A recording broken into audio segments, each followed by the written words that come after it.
Thanks.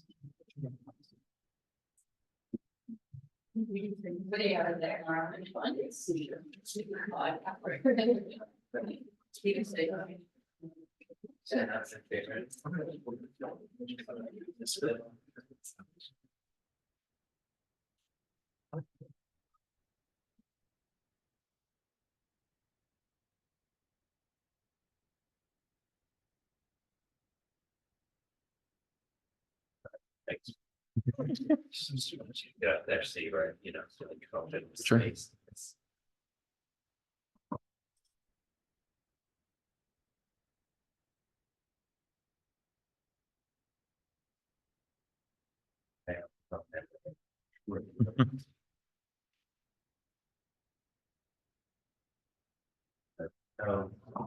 Gentlemen, so on.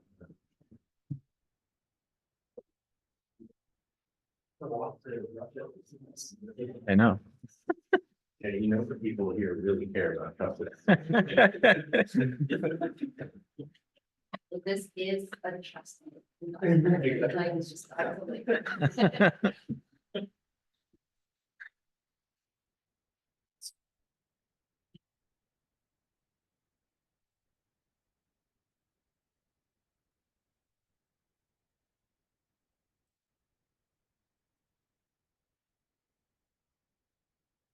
Okay, hello everybody, and thank you for coming to this this session. This is 10D. You are in the right place. Trusted computing, and we have 4 papers this this session. All of them are in the general area of trusted computing. I think it's a pretty good good session with some good papers here. So all of them are roughly about whether or not computation happened the way we think it should have happened. Whether data stayed hidden from the right things that we thought it should happen, whether things have been tampered with or not, hopefully. And the papers kind of look at these types of questions in a bunch of different domains. And of course, you know, we have a pretty small group in here, so we know that everybody is really excited about these papers because not only did you stay for the second to last session, but also you made this long hike. So thank you for that, speakers, thank you for that. Hopefully that means that can be as much of an engaged session as possible. It's a small group. Let's all make sure we ask good questions for the speakers at the end.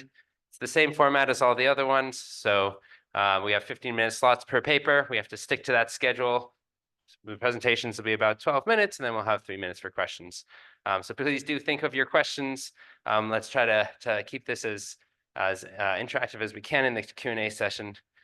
And with that, I think we will get started.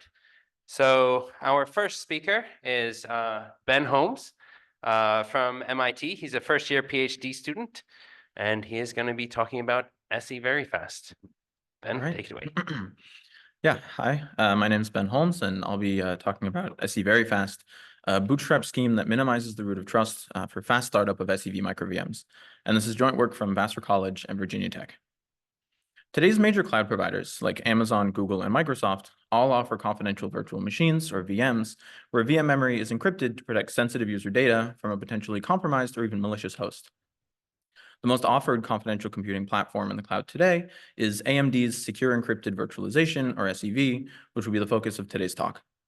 Other confidential computing platforms like Intel TDX are gaining popularity and support in the cloud, and due to their similarities to SEV, we believe that the analysis done in this work will also be applicable there.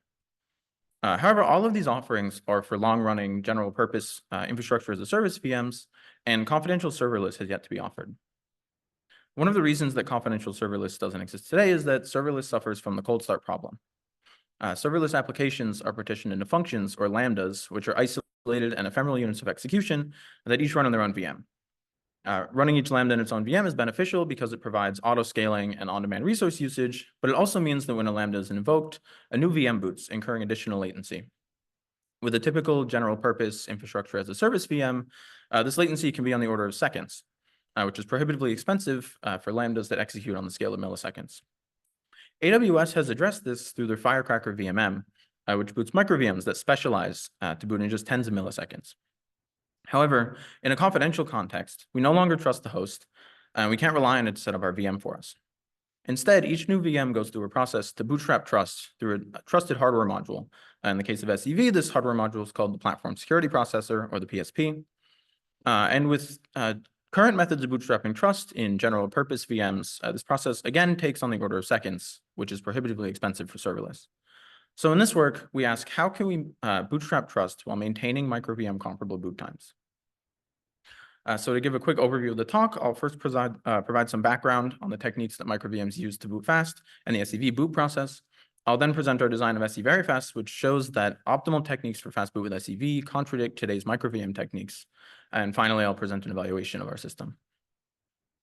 General purpose VMs boot by first loading a BIOS, which initializes hardware devices and runs a bootstrap loader that loads the guest OS. In the case of Linux, the OS is loaded as a compressed version of the Linux kernel called a BZ image. Then a small bootstrap loader attached to the BZ image decompresses the kernel into its loadable ELF form called the VM Linux. And finally, the bootstrap loader parses and loads the VM Linux into its executable form and populates guest memory with boot data structures like page tables and initial hardware configuration. MicroVMs, on the other hand, are able to exploit the fact that they're already running on a bootstrap system and only need to run a single application to avoid the majority of these steps because they don't require the support provided by emulating the full boot process. And so to summarize, microVMs skip booting with a BIOS or any type of guest firmware to skip unnecessary bootstrap in the guest. They boot an uncompressed kernel to skip the cost of decompressing the kernel, and they pre-initialize guest state by doing as much work ahead of time for the guest as possible, again, to skip unnecessary bootstrap once the guest starts running. However, in a confidential context, the boot process fundamentally changes because we no longer trust the host, and the guest owner needs some way to verify that the initial contents of its VM were what they expected it to be. The way this is done is the untrusted VMM asks our trusted hardware module, the PSP, to measure and encrypt the initial contents of guest memory. It does this by computing a hash, which it stores and later signs to be sent to the guest owner to verify that the hash is correct and that the initial contents of their VM are correct. And this also encrypts the initial contents of guest memory, establishing a root of trust that the VMM can no longer modify. So now I'll show that techniques that microVMs use to boot quickly when naively applied with the SEV boot process results in boot times that are prohibitively expensive for serverless. So we benchmarked measurement on the PSP, which is an ARM microcontroller that's integrated with on the SoC. And we found that because of this, measurement has a high cost per byte. So if we use the typical microVM approach and boot an uncompressed kernel, even in the case of one of the smallest kernels that boots in a microVM, we get measurement times over 5 seconds, which is prohibitively expensive for serverless. We then considered compressing the kernel, but even with the smallest compressed kernel, we get measurement times of 840 milliseconds, which is again too expensive. And finally, we considered using the Open Virtual Machine Firmware, or OVMF, which was our last option for an initial bootstrap component that supports the SEV boot process. And even at 1 megabyte, measurement times are over 250 milliseconds, which is still too expensive for serverless. So because of this, we conclude that we need to introduce a new bootstrap component to a microVM that's as small as possible to minimize the cost of measurement on the PSP. So this brings us to our first contradiction of microVM techniques, where microVMs skip as many bootstrap stages as possible to boot quickly. Our work comes to the counterintuitive conclusion that with SEV, we actually need to introduce an additional bootstrap component in this minimal SEV firmware that's as small as possible to minimize measurement time. Now that we have this SEV firmware, we're able to reduce the cost of measurement on the PSP down to about 8 milliseconds, which is a huge improvement, but it also means that because we're leaving the kernel out of measurement, when the guest owner verifies the measurement, all they know is that the firmware is correct, and if we then execute the kernel, we'd be running untrusted and potentially malicious code. And so to fix this problem, we can use a process called measured direct boot, which was previously introduced by the popular QEMU VMM alongside OVMF to solve this problem.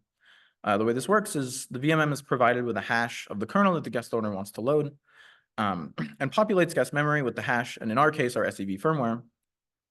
Both of these are then measured on the PSP and verified by the guest owner, so they know that the hash is correct and the firmware is correct. Next, the VMM loads a plain text version of the kernel into memory that's accessible to it. Then the firmware establishes a context of encrypted memory and copies the plaintext kernel into encrypted memory to encrypt it and protect it from the host. And finally, it hashes this protected copy of the kernel and compares the new hash against the measured hash And if these two hashes match, we know that the kernel is the one that we wanted to load. Measure direct boot solves an important security problem, but it also adds two new sources of overhead to the boot process, which we should investigate to optimize the boot time. So we broke down the cost of measured direct boot, and we found that because we're able to measure the kernel in software rather than in hardware on the PSP, we can reduce the cost of measurement by over 100 times compared to the PSP. And we conclude that we can use measured direct boot, which was originally intended as a security fix, actually to move the majority of measurement off the hardware into software to reduce measurement on the critical path. We then considered compressing the kernel again to reduce the cost of measurement, and we found that with the kernel's default compression algorithm, gzip, the cost of decompression greatly outweighs the savings in the hash on the copy. But it turns out if we use the LZ4 compression algorithm to compress the kernel, we can actually copy, hash, and decompress the kernel in just over half the time it takes to copy and hash the uncompressed kernel. And so this brings us to our second contradiction of microVM techniques, where microVMs explicitly boot an uncompressed kernel to skip the cost of decompression during boot. We find that with SEV, it's optimal to use measured direct boot to move the majority of measurement into software and boot an LZ4 compressed kernel to minimize measurement cost. Our final contradiction of microVM techniques is that microVMs pre-initialize as much state for the guest ahead of time as possible to boot quickly. But we find that with SEV, we should only pre-initialize state for the guest if the size of the data that we're injecting into guest memory is smaller than the code that would be added to the firmware to generate it in the guest. And this is because we either have to measure the data or the code on the PSP, and we should minimize that cost. In the interest of time, for more details on this, please see the paper. So we implemented SEVeriFast in the Firecracker VMM, which represents the current state of the art for booting microVMs in about 1.1 thousand lines of Rust.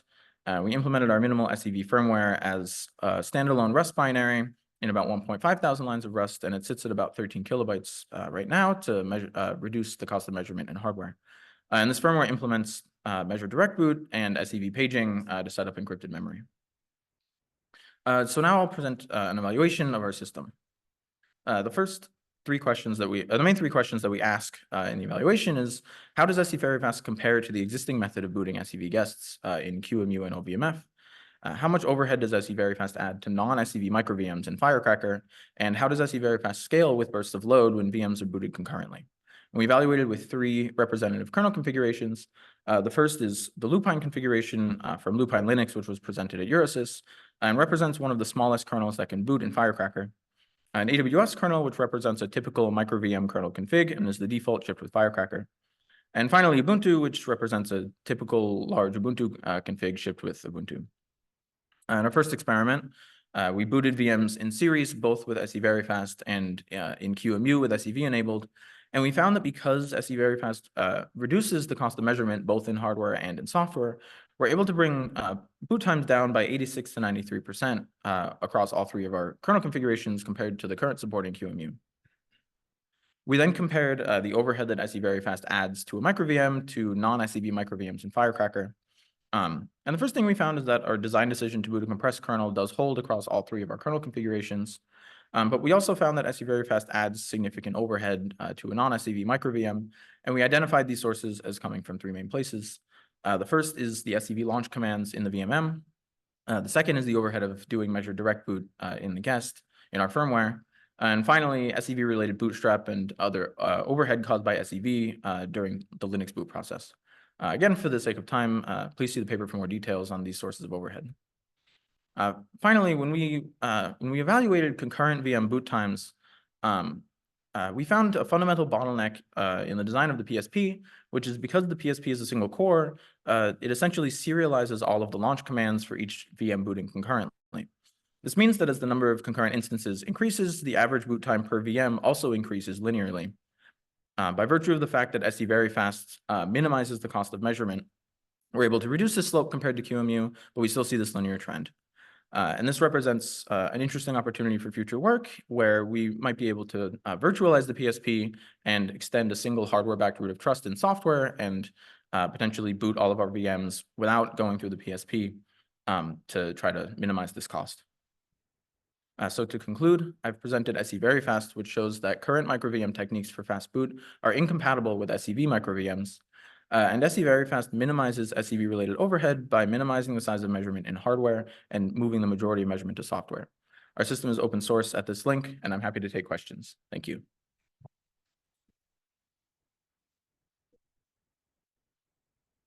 All right, thank you, Ben. So any questions from the room?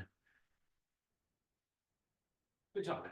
This Thanks. is Ming from Shanghai Jiao University. I'm wondering if you have any idea about how to improve the concurrent launch, since we have only one PSP. Right. You Yeah. just mentioned that, but right? Can you give me more details? Yeah, sure. So this was one thing that we were thinking about doing as future work on this paper. We haven't actually started looking into it yet. One of the things that exists is I think there's some work on like virtual TPMs. Something like that might be applicable here. But yeah, this is. But you're increasing the TCP, right? Huh? But you're increasing the TCP. Yes, I guess that's true. Yeah. Right. Yes, I mean this is something we haven't thought about too much, and is probably what we would work on after this. Yeah. Okay. Thanks.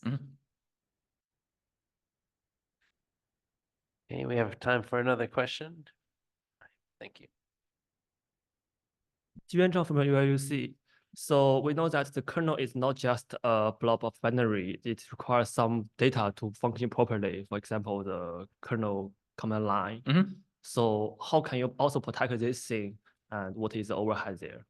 Right. Yeah. So that's the third point that I had talking about minimizing the data that we're injecting into the guest versus the size of the code that we're adding to the firmware. That's sort of encapsulated in that. And so we talk about in the paper, the kernel command line, because it can't be generated in the guest, it has to be provided ahead of time. We're also including that in the measurement. So there's like that small extra piece of data in the measurement that would be verified by the guest owner. Yeah. Thank you. Okay, thank you. Let's set up the next speaker, please. All right, let's thank the speaker one more time.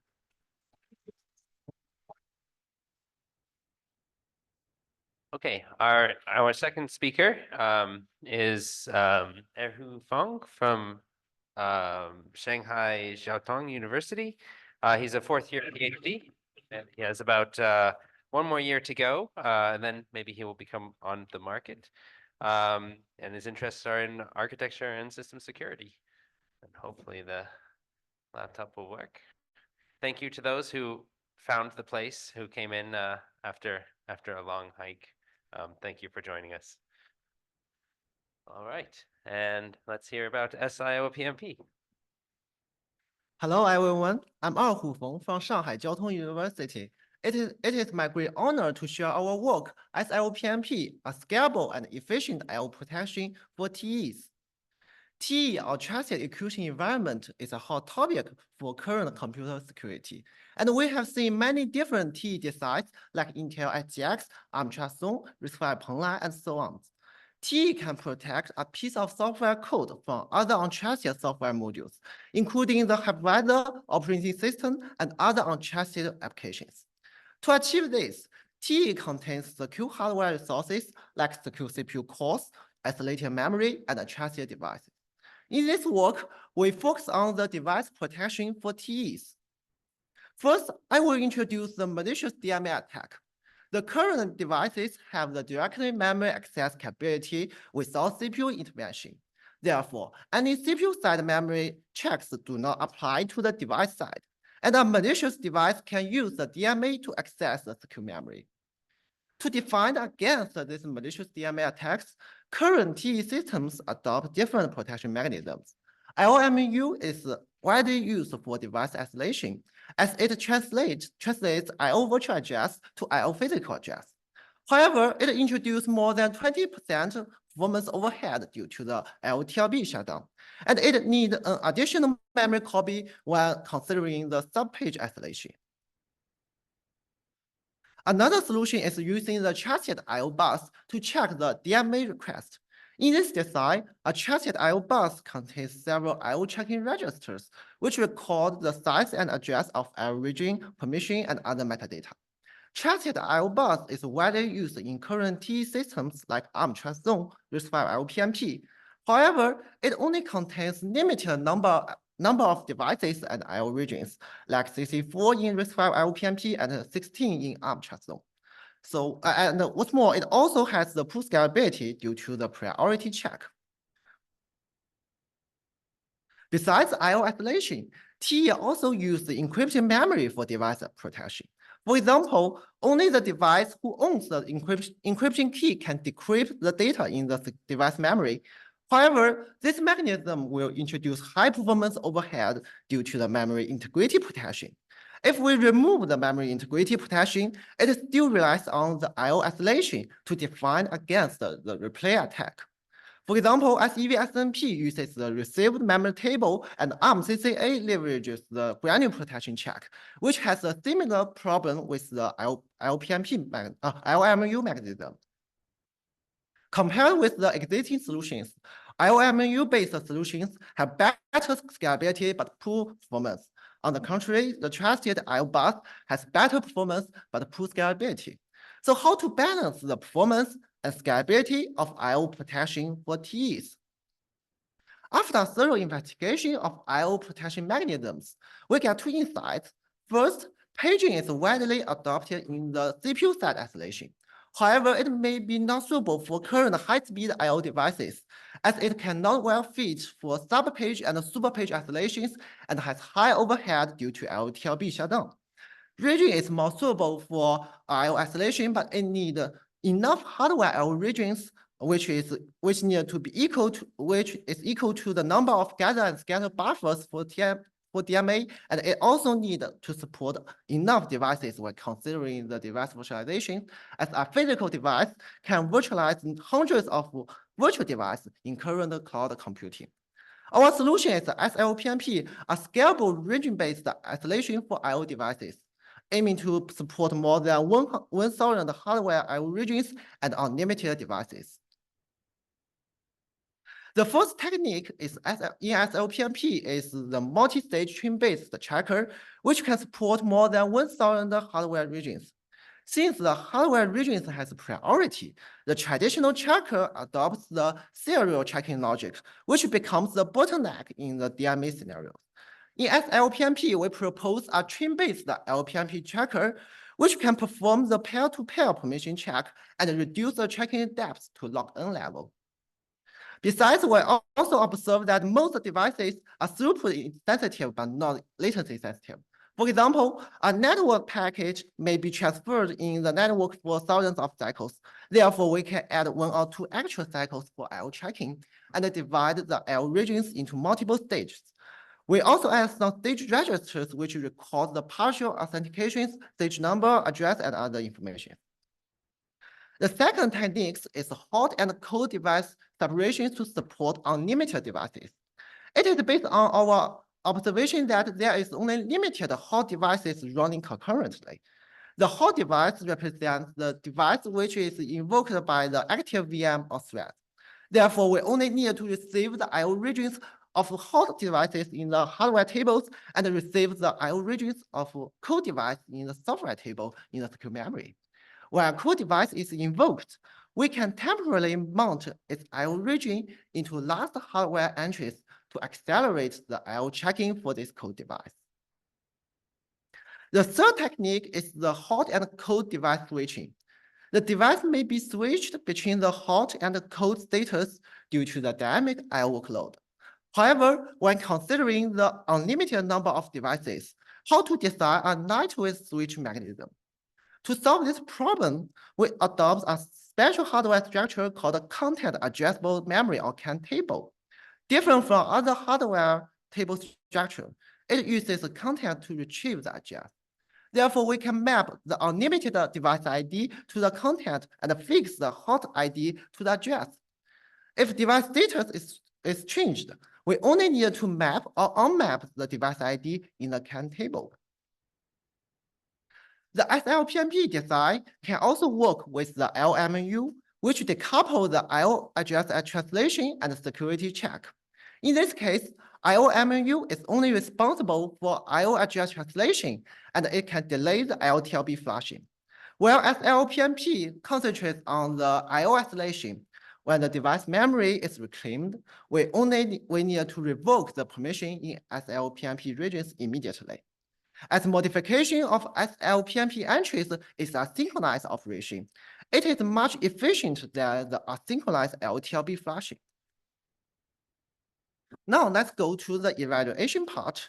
We have integrated a prototype of sIOPMP into the chipyard, a RISC-V SoC platform with the boom and rocket cores and the devices like SNIC and DMA master.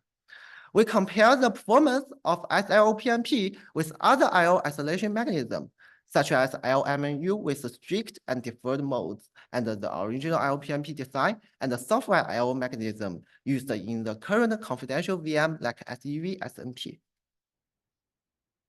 In the micro benchmark, we test the multi-stage train-based LPMP tracker with the serial LPMP tracker. The evaluation result shows that multi-stage and train-based LPMP tracker can support more than 1,000 hardware I/O regions without reducing the clock frequency. However, the serial tracker can only support 100 hardware I/O regions. As for the hardware resource cost, MT tracker reduced 19% FPGA resource compared with the serial LPMP tracker, as the backend EDA tool will add more buffers in serial LPMP tracker to maintain the timing requirement. We also evaluate the throughput and the latency overhead of MT tracker. The pipeline design in the MT tracker will not impact the device throughput due to the outstanding and out-of-order behaviors in the bus. As for the latency overhead, it only introduced 4% latency overhead in the worst case with one pipeline stage. In this case, we assume device will respond the DMA request immediately. In the application benchmark, we use the iPerf benchmark to test the maximal network throughput. SIOPMP will not impact the network throughput due to the pipeline design and synchronized entry modification. When considering the SIOPMP and LMU, it has better performance than LMU only, as we can deform the LTLB flashing but revoke the L permission in SIOPMP immediately. Now let's conclude our work. In this paper, we introduce a scalable and efficient I/O protection mechanism called SIOPMP. It has three designs. First, to support more than 1,000 hardware regions, we propose the multi-stage and a train-based tracker. Second, to support unlimited devices in the system, we separate the devices into the hot and cold status with different tracking paths. Third, to support dynamic I/O workloads, we realize the fast device status switching mechanism using the timetable. This work is also a part of PengLite, an open source RISC-V TE system provides strong isolations for CPU, memory, and devices. Thank you for listening.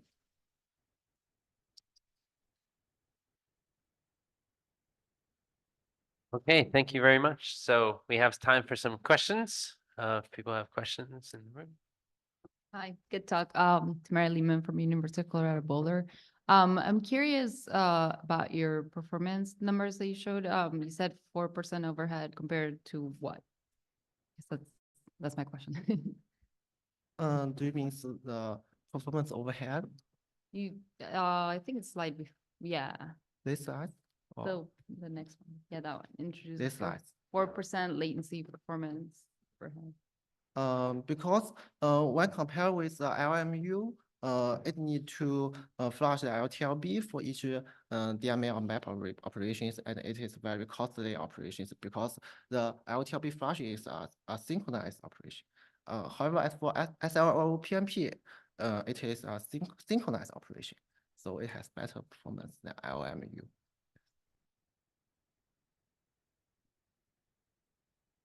Any other questions from the room? Okay, so I have a question.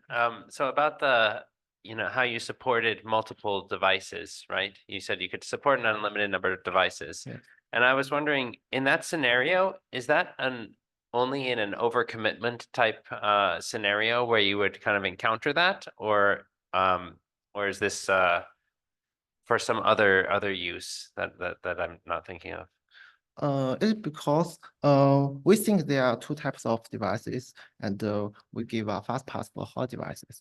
And if as for the cold devices, we receive its I/O regions in the software, and we can mount its I/O regions into the hardware tables to accelerate its the I/O tracking. And we also can switch the device code and the hot status if the IO scenarios is changed. Yes.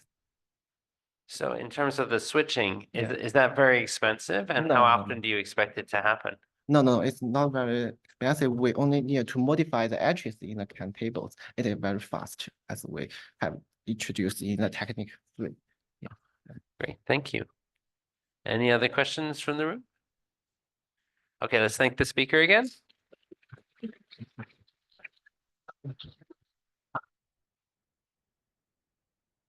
All right, we are doing great on the timing.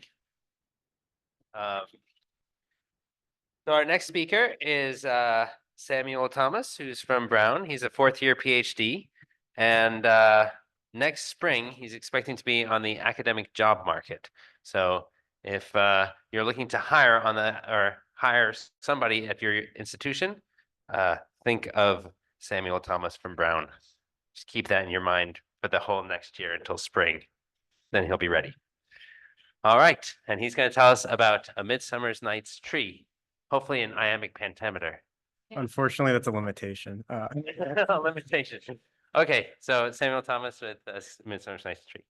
Thank you for that. So yes, I'm Sam. I'm a PhD student at Brown. And this is our work, A Midsummer Night's Tree, Efficient and High Performance Secure SEM.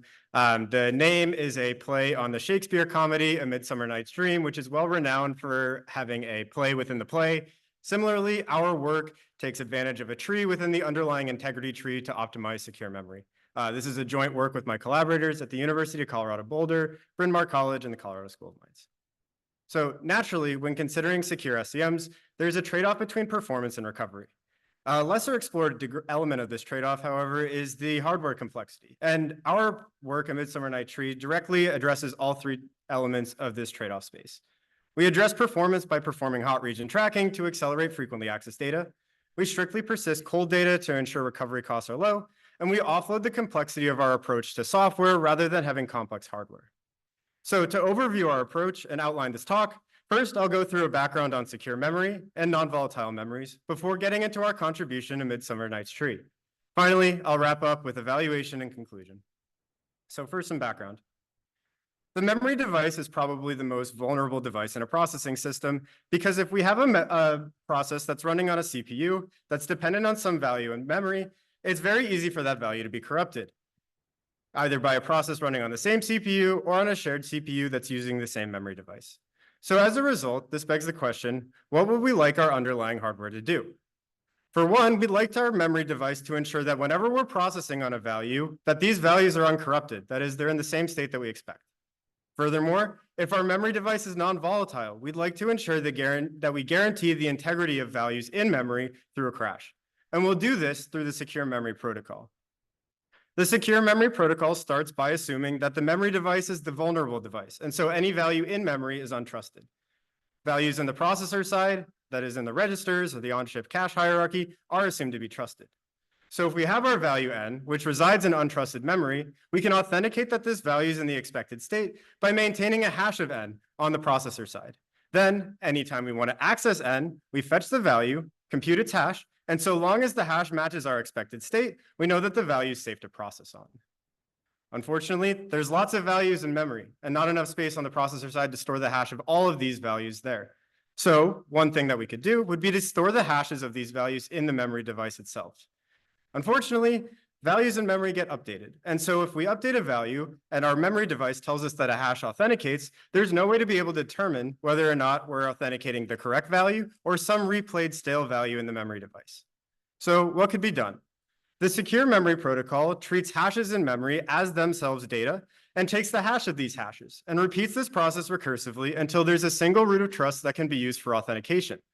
Then, when the processor asks to authenticate some value, we fetch the value and compute its hash and compare it against the expected state. The expected state may itself not be trusted, so we repeat this process recursively until we authenticate against the trusted value. At this point, we know the value hasn't been tampered and we're safe to process on it. As you may notice, this now incurs multiple memory accesses for what was once just a single memory access, so this protocol is extremely slow. To accelerate it, we use a metadata cache. The metadata cache is useful because we can store recently accessed values in the cache, which helps in terms of latency. We don't have to go to memory to access it. Furthermore, the cache is on the processor side, so values in the cache are trusted, meaning we don't have to authenticate all the way up to the true root of the tree every time. We only have to authenticate up to the first metadata cache hit. The problem with using a metadata cache is that if our memory device is non-volatile, volatile devices interact poorly with non-volatile devices. To highlight an example of this, suppose our processor makes a request, change the value of C to the updated value C prime. To do so, this will entail having to update the following values: the hash of C, the cache value hash of CD, and the root of the integrity tree. When we update these values, we leave ourselves subject to the case where we have a crash, in which case we lose all of our volatile state. This means that the intermediate node in memory, hash of CD, is now crash inconsistent with the state of the data. That is, when we reboot our system, our integrity tree shape is no longer going to be reflective of our data. So if we authenticate, we're likely going to get a failure. This isn't due to malicious corruption, just due to lack of crash inconsistency. So what could be done? Well, one option is to strictly persist all values in the metadata cache, that is, to use a write-through metadata cache. That is, when the processor makes the same request, update the value C to C prime, we update not just the value C, hash of CD in the cache and the root, but we also propagate these changes down to the underlying memory device. And this gives us the crash consistency semantics that we want. Unfortunately, we now have to go to memory at the same rate that we had to without a metadata cache, which gives us this inherent performance limitation on writes. So what else could be done? An alternative approach is to use leaf persistence of metadata values, in which we take advantage of the fact that the underlying memory device implements a tree of hashes. Therefore, at reboot, all we would need to do is recompute the inner nodes of the tree after ensuring that the lowest level of the tree is consistent with the data at runtime. And this gives us a performance benefit because it reduces the number of values we need to write through to the underlying memory device, but incurs this cost at recovery. Thus, we have this inherent trade-off between amount of work we need to do at recovery and amount of performance overhead we're willing to tolerate at runtime. This brings us to our contribution, a Midsummer Night's Tree. We propose maintaining a single fast additional subtree in the underlying integrity tree. Within this subtree, we'll implement the leaf persistence protocol, in which we're able to accelerate a faster persistence methodology at runtime. This subtree is small, and we hope that a high percentage of accesses fall within this subtree. The rest of our integrity tree state is written through strictly. We hope that the underwhelming majority, or very few accesses, go to outside of our subtree region, so our runtime won't be bottlenecked by strict persistence, but it ensures that the amount of stale values at recovery is restricted to the values within the fast subtree. Of course, application is dynamic. Application behavior is dynamic, and stuff that we assume might be hot at some region in time may change to being cold at another region in time. To address this, a Midsummer Night's Tree has a dynamic hot region tracking protocol by which we can move the fast subtree.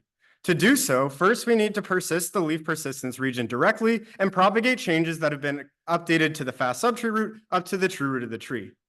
Then we can move the fast subtree to the new hot region and be able to perform leaf persistence in that region.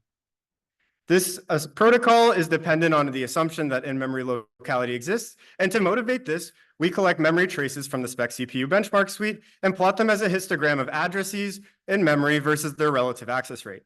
For example, we highlight the Perlbench benchmark here, and we see that in-memory locality exists to a certain extent. Relative to the Midsummer Night's Tree or AMNT subtree, we see that this is a relatively straightforward task for our subtree to be able to protect.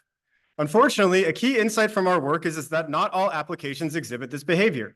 For example, if we have multiple programs running in the system, we'll have two concurrently hot address spaces in parallel in memory, as demonstrated by running the Perlbench and LBM benchmark from the spec CPU suite in parallel. So what can be done? Well, rather than implementing a complex hardware hot region tracking protocol, we instead turn to software to offload the complexity. And in particular, we turn to the physical page allocation process in Linux, which works from free area struct, which maintains the chunks of physically free contiguous regions based on size. Assume that all of the colors in this free area struct are according to their relative subtree region in memory, so not necessarily contiguous, but fall within approximately the same range. When we want to reclaim a page in our biased physical page allocator, rather than what is done in the unmodified version of Linux, which is merely pushing this page to the end of the appropriate list, we first propose traversing this list to come up with what's the most commonly available subtree within our physically free pages at this moment in time. Then we propose popping the elements from the list with the most common elements going to the front of the list and the least frequently subtree accesses going to the end of the list. Then we reinsert to make sure that the list is biased towards the most highly available subtree region. And when next allocations are to occur, they're likely to allocate pages that are going to be physically contiguous with one another, agnostic to which process is the calling allocating process. And when we turn to our evaluation, first highlighting again our memory trace for multiple programs with the unmodified version of Linux, we see that biasing physical allocation makes it a significantly easier task for our hot region tracking mechanism to undertake. There's much smaller regions and they're more physically contiguous with one another. In terms of hardware complexity, a direct consequence of offloading the complexity of hot region tracking to software is that the underlying hot region tracking is low. Our approach, AMNT or Midsummer Night Tree, only incurs 96 bytes of volatile overhead for the hot region tracking mechanism and 64 bytes of non-volatile overhead on chip to do to track the additional fast subtree. As compared to prior literature, Anubis and Bonsai Merkle Forest that have appeared before, which don't optimize or design directly for hardware overhead, we see that we get significant savings in terms of reserving on-chip area for the secure memory policy. In terms of runtime, we implement and evaluate a Midsummer Night Tree in Gem 5 and run it under the Parsec benchmark suite. We collect the geometric mean from the suite and evaluate the end-to-end latency normalized to secure memory for volatile memories.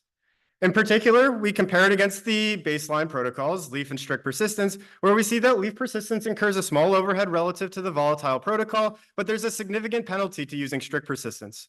And while prior work negotiates this trade-off space effectively, our work in Midsummer Night Tree better addresses this trade-off space. We see that AMNT, or a Midsummer Night Tree, incurs a 13% runtime overhead relative to the leaf persistence protocol, and AMNT++, or our approach with the biased physical page allocator, only incurs a 10% overhead. So, in summary, we propose a Midsummer Night Tree, a tree within a tree scheme that addresses three fundamental elements of a trade-off space: performance, recovery, and hardware complexity. Our approach addresses performance by performing hot region tracking in which we can use relaxed persistence schemes of secure memory metadata, and as a result, we only incur 10% overhead versus the relaxed leaf persistence protocol. By strictly persisting cold data, we reduce the amount of work to do at recovery time by 98.4%, making it reasonable for even large memory devices. And as a result of offloading our complexity to software, we require significantly less hardware than prior art. Our evaluation and our implementation in Gem 5 and in Linux are both available, functional, and reproducible. And with that, I'm happy to take any questions.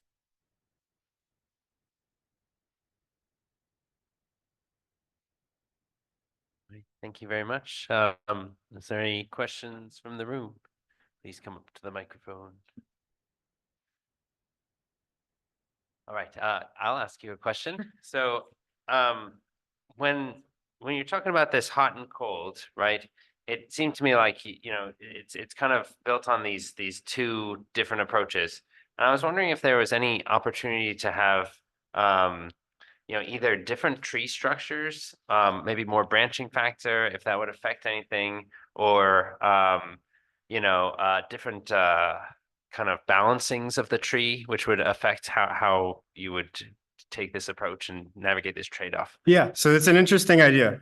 It's something that we're exploring in future work. And messing with the arity of the tree is a difficult thing because of the way that the hashes are aligned and the way they're computed, especially how it interacts with counter mode encryption on the back end. But for the most part, in terms of relative path length, this is definitely something we're exploring in future work. So yes. Thank you. Hey, Samuel, very impressive talk. Thank you. So I'm wondering how you track the hot regions with very low overhead. Yes, so we maintain a 96-byte history buffer, which essentially takes at every data access. You can very quickly compute which subtree it's going to belong to because it's relative to the physical address of access. We store the index within the possible subtree candidates in a buffer. And then whenever we want to move the subtree, we're able to just quickly scan that buffer, count which is the most frequently accessed subtree of that particular interval, and then we can move the subtree to that region. Because we're dealing with having to go into memory accesses as well, and we assume the buffer has about Dcache-like behavior, and we can hide the latency of all of this behind the access to actually going to authenticate the value as we're doing this. And because this isn't required to authenticate any data, it can occur off the critical path of any individual authentication. So you do this purely in hardware or? Purely in hardware, yeah. Okay, cool. Yeah. Thank you. Yeah. Hi, Jonas, Graz University of Technology. Great talk. Thank you. I really liked it. It's more like a comment, but you said that your allocator returns physical contiguous memory as often as possible, right? So biased ranges. So not necessarily contiguous, but within a general broad range. Yes. Okay, because I thought if you really only return contiguous memory, this could help to make ROHM attacks a lot easier. And in your design could lead to like denial of service in the worst case, which is okay, I guess, but yeah. Yeah. No, I think this is a good observation. I think there was a paper earlier at ASPLOS as well that was saying that certain, maybe if for a opportunity for future work, if you know that certain regions are more susceptible to rowhammer or not, that maybe those would be the ones that on completely unbiased, unallocated memory, those would maybe be the ones you would target first. But this isn't something we consider in our approach. Yeah, thanks. Yeah, thank you. Let's thank the speaker.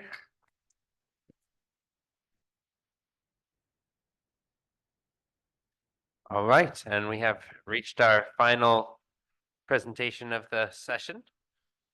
So our next speaker is Adil. Yeah. Okay. I wrote down phonetically how to pronounce it, and I confused myself. So he's an assistant professor at Arizona State, and is going to be talking to us about a system called Veil. As long as As soon as it works. as soon as it starts showing up. Remember, everybody, you did make the big hike over here, so it's important to take advantage of that and ask questions. So I'm loving the questions we're getting.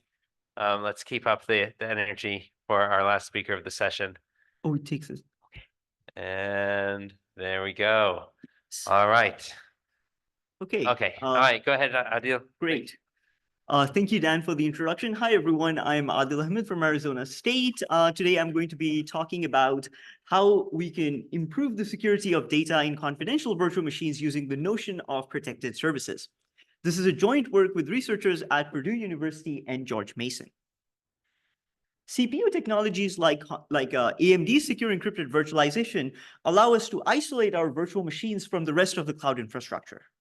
As a result, attackers that are able to compromise even components like the hypervisor that are hyper-privileged within cloud machines are still unable to directly view information or extract our sensitive information provided to these VMs.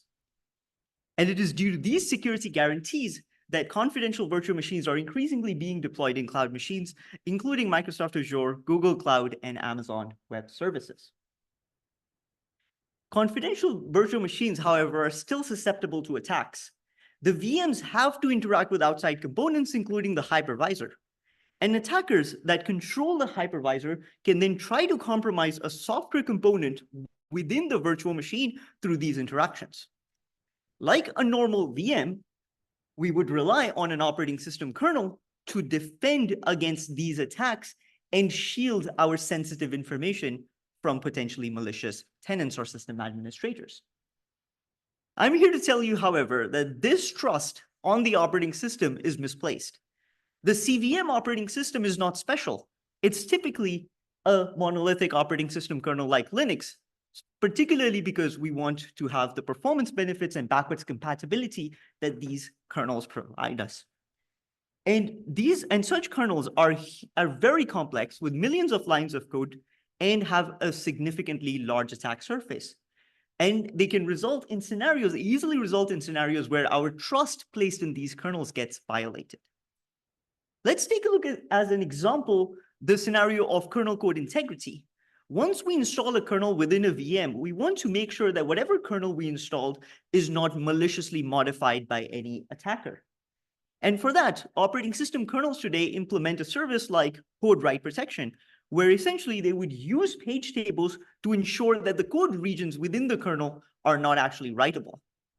What we do observe in the real world, however, is that attackers are easily able to trick the kernel into disabling this feature and then inject malicious code into the kernel, breaking the kernel code integrity assumption, as well as violating our trust.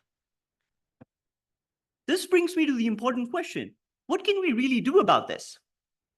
Well, one approach is to introduce a tiny trustworthy code base within the confidential VM, transplant the security features that we really care about into this code base, which may include code write protection and many, many others, and rely on the security monitor itself to provide these services.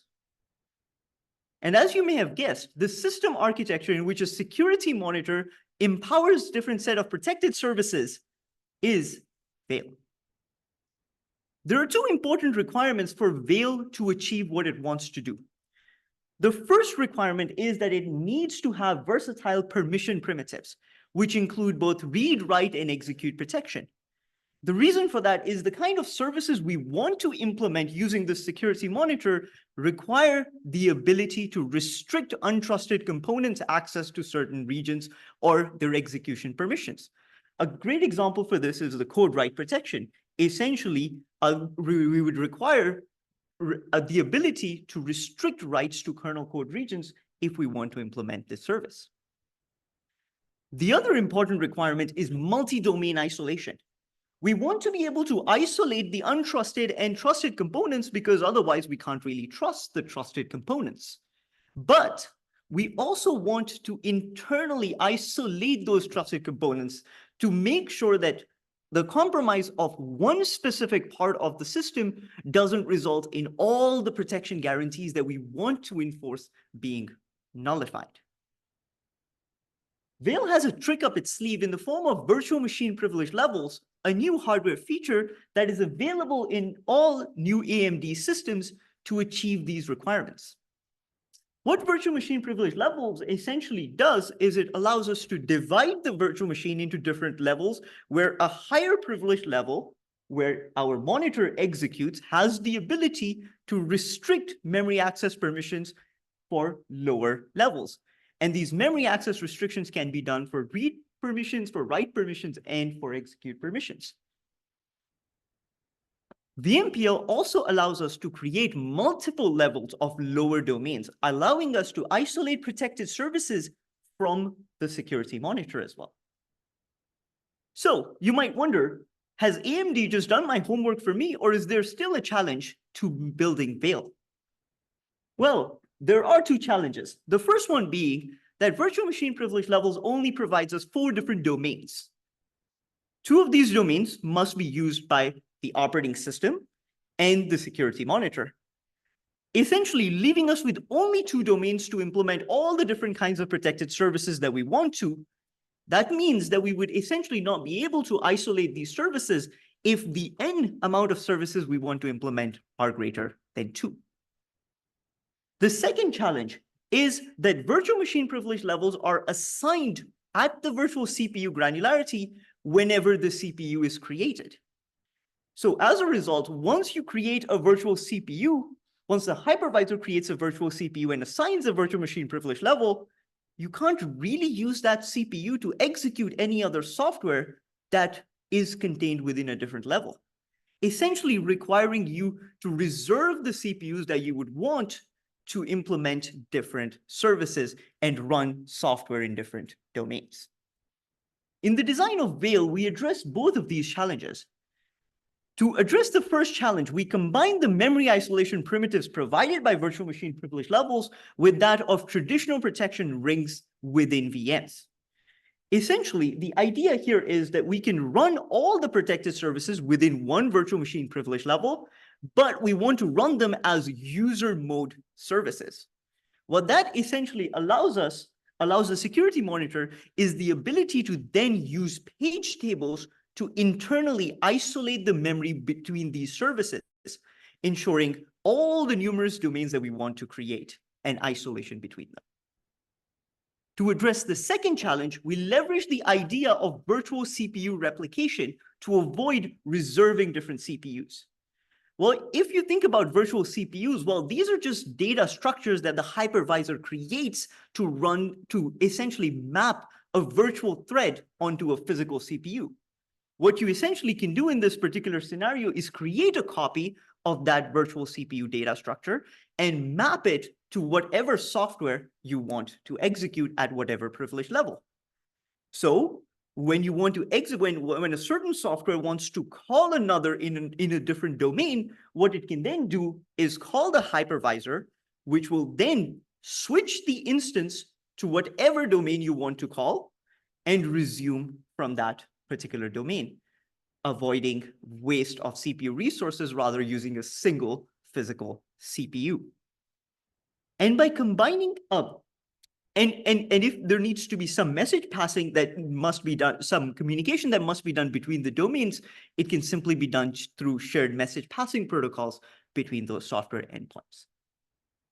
And by combining these design principles with the security features that are already provided by virtual machine privilege levels, Veil has the ability to support a diverse set of protected services. We designed 3 specific services. The first one ensures kernel code integrity by providing write or execute protection to kernel code and data regions, and also implementing signed kernel module loading and unloading. The second service provides complementary defense to user applications by creating enclaves within the confidential VM, ensuring that even if the operating system becomes compromised, the sensitive information within the enclave remains intact. And the final service provides us an ability to collect logs securely within the confidential VM, even in scenarios where the OS is compromised, to make sure that we can always forensically analyze and diagnose a compromise. In the interest of time, I'm only going to briefly present the enclave isolation service today. As I'm sure many of you here are aware, Intel SGX is this great technology that allows us to isolate a small application or a tiny application from the rest of the infrastructure, including the operating system. Well, Veil has the ability to provide an equivalent set of service using its enclave isolation service.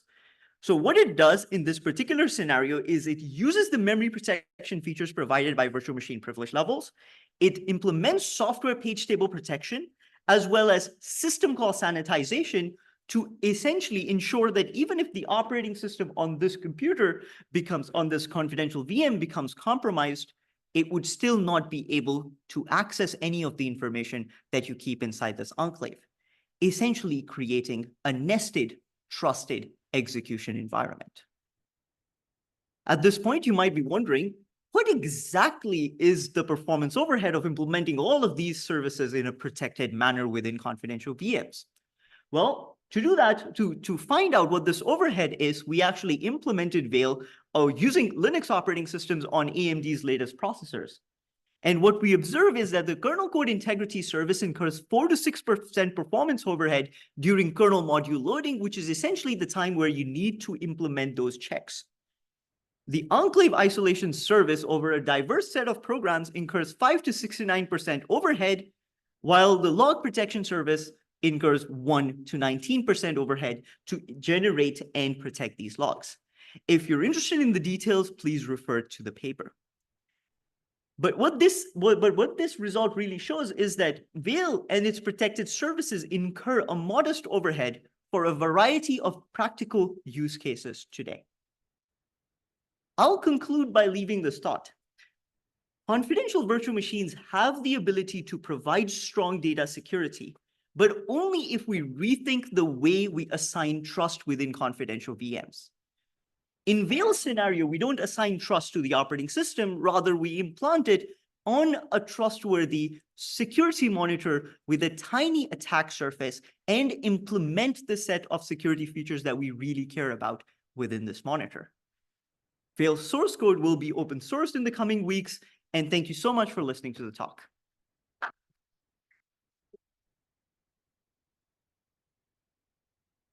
All right, questions for the audience, please come up to the microphone. Hi, awesome talk. you. Ben Holmes from MIT. You talked about sort of multiplexing VMPLs over a single CPU with vCPUs. Yes. Did you ever run into a problem where you wanted to run in multiple VMPLs in parallel and sort of run out of CPUs for a VM? Oh, so that's a great point. So the idea here is that, when you think about like these virtual CPUs, these are just threads, right? That these are just software abstractions that you can just map into. So but in principle, a virtual CPU, there should be only one instance of a virtual CPU running at one time. Of course, you're going to have n different virtual instances, and you can always run all of them, assuming you have enough physical hardware, physical CPUs to run them. So at one time, to answer your question, at one time, you would only really run one virtual CPU, which means that that virtual CPU can only be in one privilege level at one time. But the remaining can be in any privilege level, and they can execute in parallel.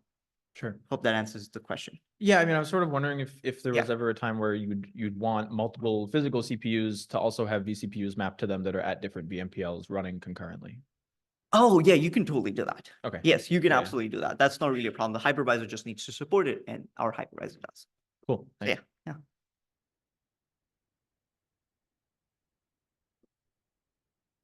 Hey, great talk, Kyle Hale, Illinois Tech. Yeah. I'm curious about the programming model for your enclaves. Is it like how restrictive is it compared to the SGX programming model? Great question. So actually what we're doing right now in one of our sort of like following up in terms of like open sourcing it, and we were talking with AMD as well. The idea here was that we're actually trying to implement some of the library operating systems that are already built for SGX and try to port them into Veil to actually use the same programming model or translate the same programming model as SGX into an equivalent abstraction. So in principle, what I can say, just to answer your question without any of that, I think it can be way more powerful than SGX, particularly because of the fact that you now have a software security monitor that is not as restrictive as the hardware abstractions of isolation provided by the CPU in SGX's scenario.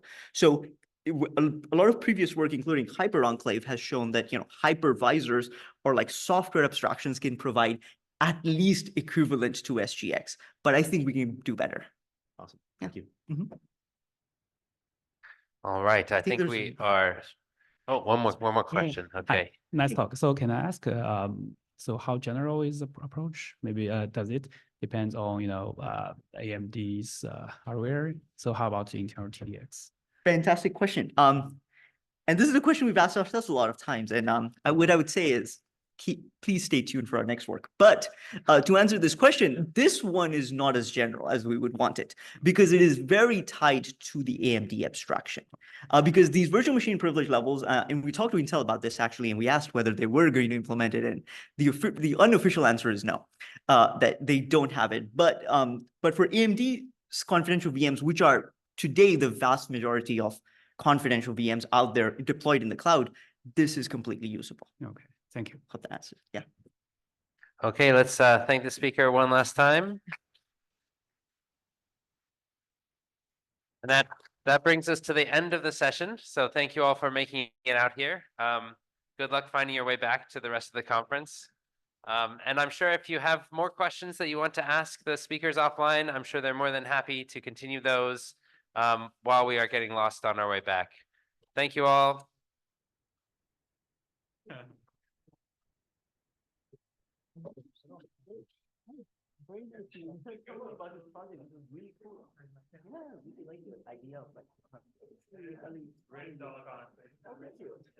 I have some questions, but I can take it out. How did the professor produce? Oh, nice to meet you as well. I am Yonghui student. I don't know. I mean, you looking for Zheng